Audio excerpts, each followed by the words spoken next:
పరిష్కారం కాదనేది మేము తెలియజేయాలి.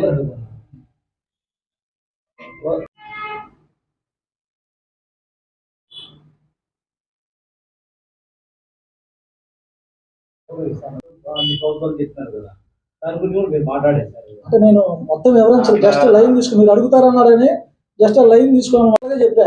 శాశ్వత పరిష్కారం కావాలంటే పార్లమెంట్ చట్టం అన్నా, అంటే దాని తీర్పు కోసం దీనికి దానికి తేడా ఏందని అడిగితే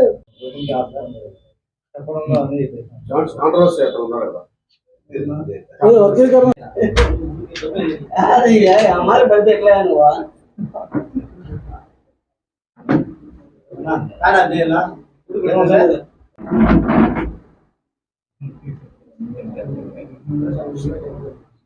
కూర్చోండి.